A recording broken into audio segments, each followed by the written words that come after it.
Hi everyone, this is me again. Today I'd like to talk about something else, and I start with the questions like this. What are you going to do with your class? What are you going to do with the students studying ESP? Well, you might say teaching.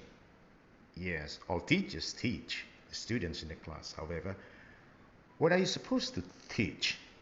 This question is simple, but it's not always easy to answer. We, as ESP teachers, must think about this issue critically and get accurate information. What our students want to achieve when studying ESP.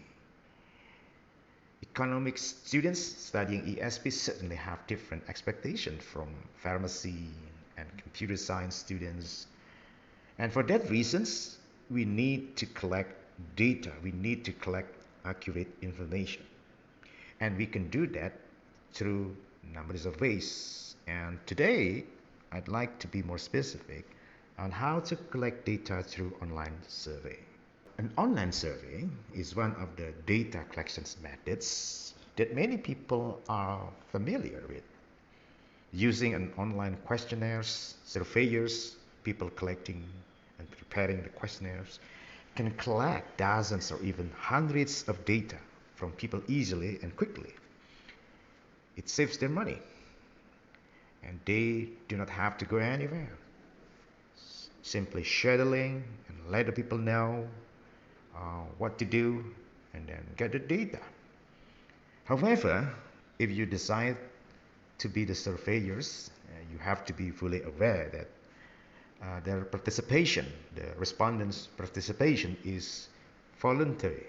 It means that you cannot force them to participate. Bear in mind that you must respect their privacy. Inform them about what your survey is and what you are going to do with your data after getting the data from them. And you have to ask them permission. Now let's jump into something which is more technical about how to prepare questions in the survey. Well, actually, there are two types of questions, and you need to know that. And I'd like to call them open-ended questions and closed-ended questions. Just like they are called open-ended question, it means that you can expect more answers from your question, and it's open for everyone to share ideas. Okay. Meanwhile, close-ended question, you give no more spaces for the people to share ideas because you restrict them to several options. Regardless of these types of questions, open-ended and closed-ended,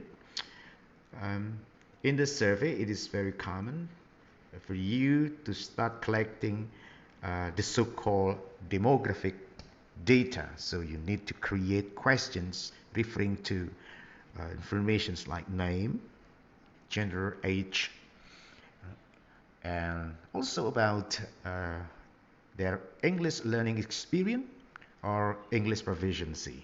Yeah? So this information is essential for you to know about their general characteristics of the students.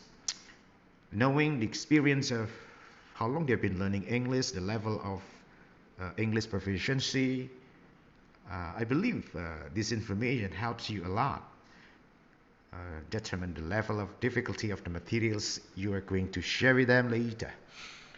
And maybe this information also inspires you in case you want to determine particular teaching methods that suits them. Okay, now let's continue.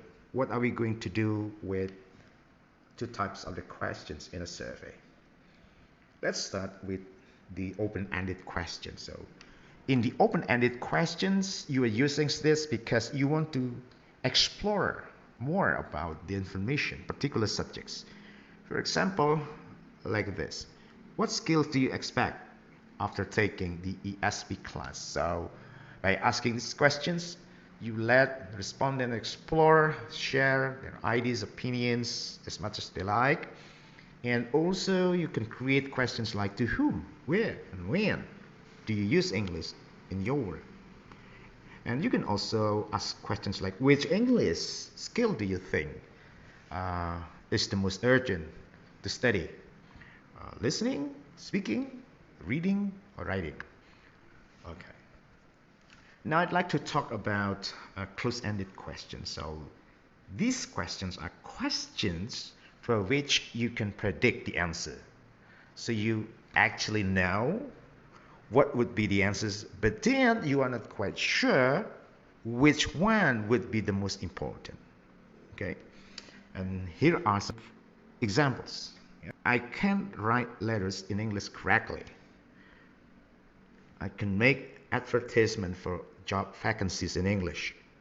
I can take notes in English, and for them, they simply choose strongly agree, agree disagree, and strongly disagree, and we call this a scale. So it's sort of wage. Yeah. After getting all data, so you would know which the most selected option will be later. The majority of the people for questions 1 prefer to select strongly agree. It means that this is question very important for you to pay attention to. Okay, writing letters in English correctly. Later, when you are teaching ESP, you must give top priority in writing letters. Guys, back again. Close-ended questions, open-ended questions. You might ask me which type of questions are good and which one is better. Okay, and I have to tell you that both are good. Both types of questions are good. You can make use of both types to collect data, but make sure you get meaningful and relevant data. At this time, I'd like you to practice doing surveys, getting information about what your students want to learn.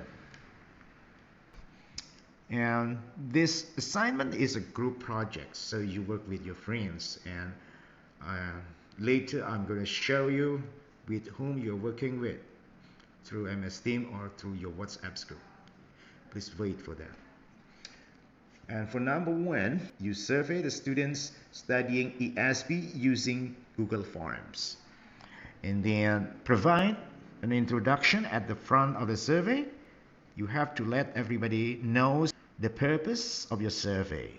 Make sure that you guarantee the confidentiality of the data of your respondents. Remember that their participation is voluntary. You cannot force them to participate. Next, number 3, create several questions, guys, representing demographic data from them and the data about their needs, reasons for learning English. I put no limits on the questions you are going to create. Number 4, please remember that your respondents are students studying ESP or other than those studying in English department.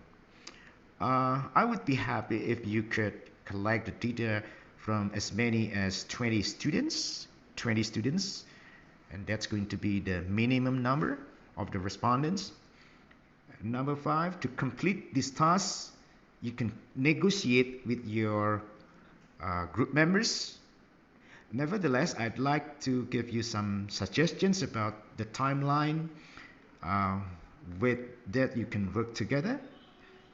And for example, October the 14th to 2021, you can discuss which job each member has to do, okay, job distribution, and then you can start working together, creating questions in a questionnaire, and then 21st to 27th, you can share the link and collect the data.